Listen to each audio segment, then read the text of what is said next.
Hi, good evening, ladies and gentlemen. Thank you very much for having me tonight.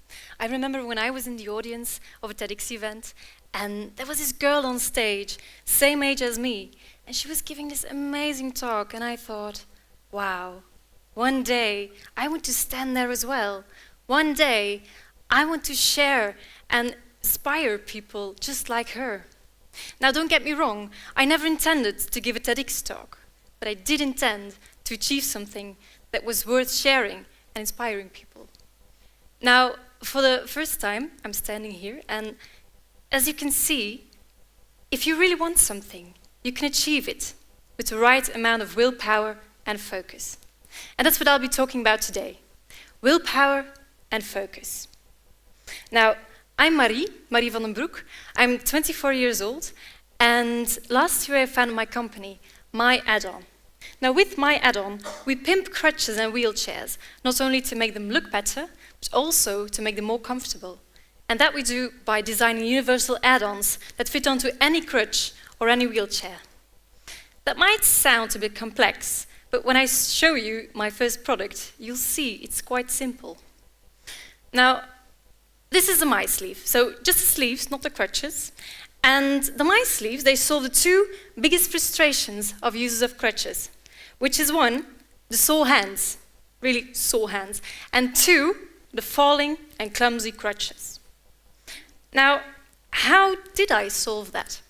Well, for the sore hands, we integrated the gel patch, and this gel patch divides the pressure points of your hands equally, so you don't have to worry for any blisters anymore. So, how did we solve the falling crutches? Well, we also integrated a little magnet on top in here, which makes sure the crutches can be divided like this. And you can just easily free your hands, or you can just put them away when you don't need them anymore. And they won't fall. Simple as that. Now, do you know what the first thing is that people say when they see the My sleeves? Why didn't I think of that?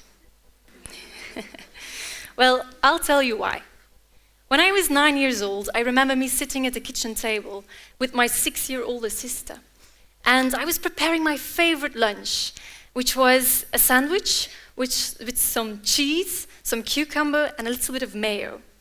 Now, as a child, I was a bit frustrated because I really love cucumber, but my bread was rectangular and my cucumber slices were round.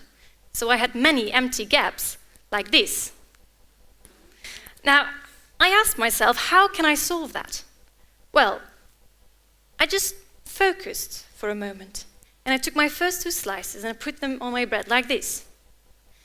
And then I took my next 2 slices, and before putting them on my bread, I first took a bite out of both of them, and then I puzzled them into the other ones, like this. And of course, because I really, really love cucumber, I added 2 more, like this. And like that, my initial goal was solved. I wanted to fill those empty gaps with more cucumber, so I was happy it worked. And I'll tell you a little secret. Today I'm 24, and I still eat my sandwich like this. And I assure you, every time I puzzle my little pieces of cucumber into the other ones, I get this little feeling of joy every time again. So I'd really recommend you trying this sometimes. Now, my sister got used to me doing this, but the way I ate my sandwich, she just couldn't believe. As you know, I really love cucumber. So when I'm eating my sandwich and my slices keep falling out, I didn't really like that. So I'm sure you all recognize this image. So what did I do? I again focused for a moment, and I thought, how could I stop those slices from falling out?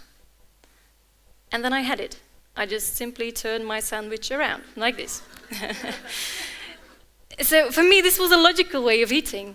But according to my sister, it was weird. And you know what? She was right. It is weird. I had actually never, ever seen anyone do that before. And that's what's wrong.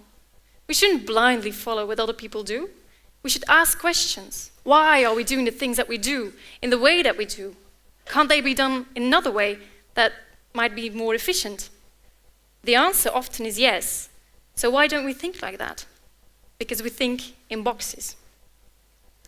Now, that's something we instantly do.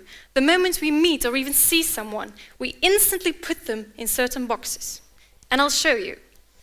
The moment I walked on this stage tonight, you've put me in at least 2 boxes.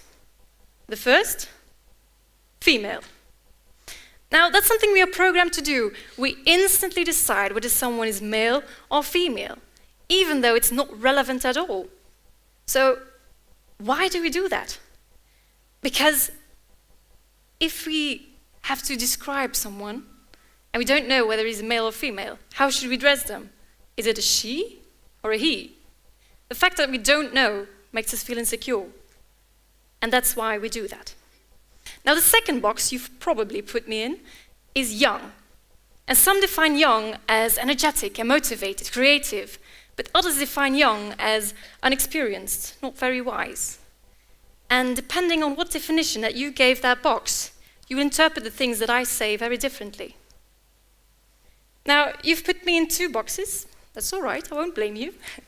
But you should know that you put yourself in boxes too. And that's a shame. A few months ago, I was doing my user tests with the My sleeve, and people had to really mount a sleeve onto their crutch. And I discovered that some people, well, most people, had already put themselves in the clumsy box.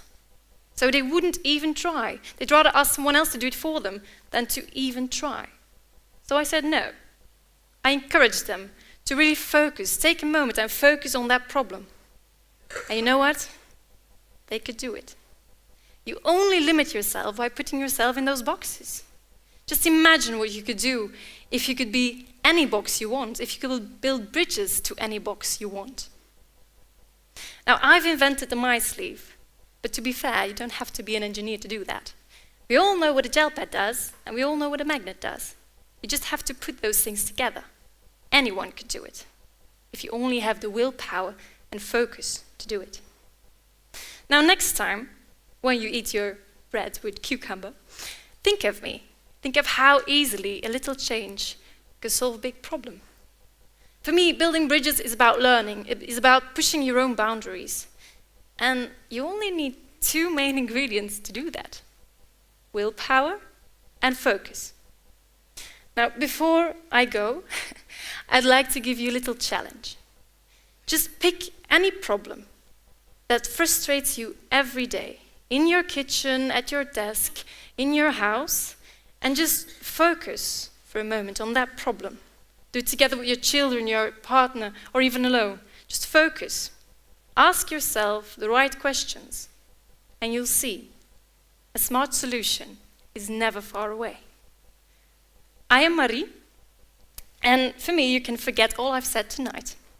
But I would like you to remember 2 words. 1, willpower, and 2, focus. Thank you very much.